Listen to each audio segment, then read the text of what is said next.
தேவனுடைய பரிசுத்த நாமத்திற்கு மகிமை உண்டாவதாக.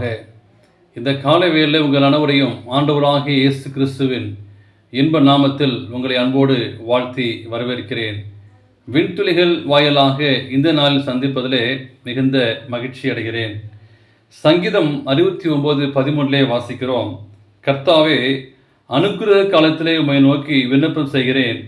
தேவனே, உமது மிகுந்த கிருபையினால் செவி கொடுத்தலும் என்று சொல்லி தாவீது அங்கே ஜெபிக்கக்கூடிய ஒரு விண்ணப்பத்தை ஆண்டவர் கேட்டு அந்த விண்ணப்பத்திற்கு பதில் கொடுக்கிறார்.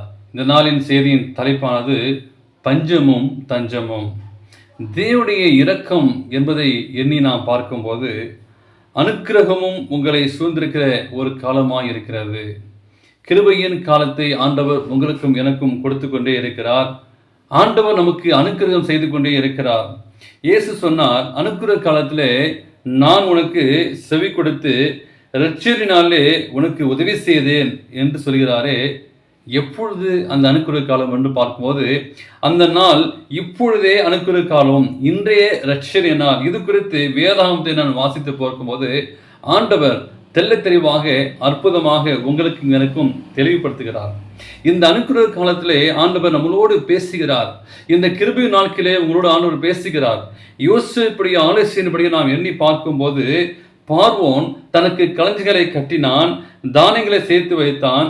அந்த அனுக்கிரக காலத்தை பார்வோன் பயன்படுத்தி கொள்ளாமல் இருந்ததனால் என்ன நேர்ந்திருக்கும் என்று சொல்லி நாம் எண்ணி பார்க்கும்போது அவருடைய ஜனங்களும் அழிந்து போயிருப்பார்கள். ஆனால் அனுக்கிரகத்தை தாண்டி ஆண்டவர் பஞ்சகாலம் வருகிறது, இதோ தேசத்தின் மேல் பஞ்சத்தை அனுப்பும் நாட்கள் வரும். ஆகா குறையினால் உண்டான பஞ்சம் அல்ல, ஜலக்குறையினால் உண்டான தாகவும் அல்ல, கர்த்தருடைய வசனம் கேட்கக்கூடாத பஞ்சத்தை அனுப்புவேன் என்று சொல்கிறார்.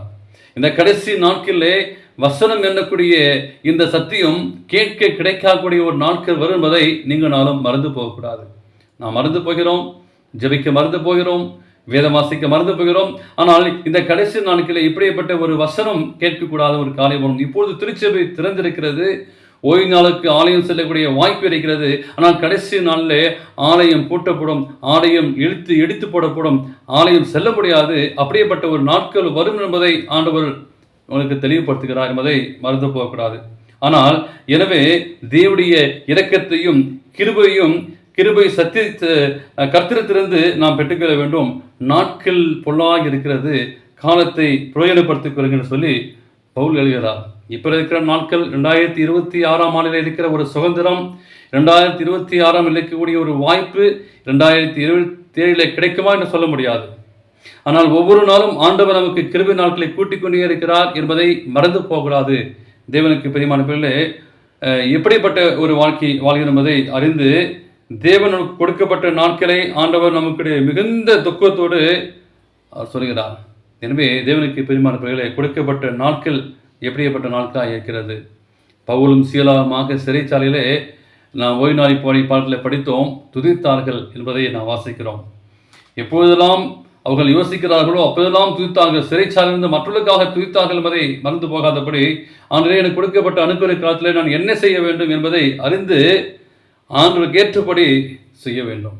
யோவான் என்ற புத்தகத்திலே வாசிக்கிறோம் 6:28. அப்போது அவர்கள் நோக்கி தேவனுக்கு ஏற்ற கிரிகளை நடப்பிக்கும்படி நாங்கள் என்ன செய்ய வேண்டும் என்றார்கள்.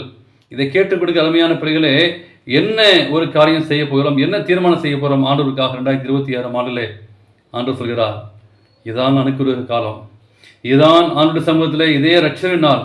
இந்த நாளை பயன்படுத்த வேண்டும். நாளைக்கு நான் பயன்படுத்துவேன், நாளைக்கு நான் ஊழியம் செய்வேன், அடுத்த வாரம் நான் சர்ச்சைக்கு போகிறேன், அப்படி இருக்காதீங்க. ஆண்டவர் இன்று காலை வேளை உங்களுடைய பேசுகிறார். இன்றைய தீர்மானம் செய்யுங்கள், ஆண்டவருக்காக வாழுங்கள். தேவன் தாமே உங்களை ஆசீர்வதிப்பாராக. ஆமேன்.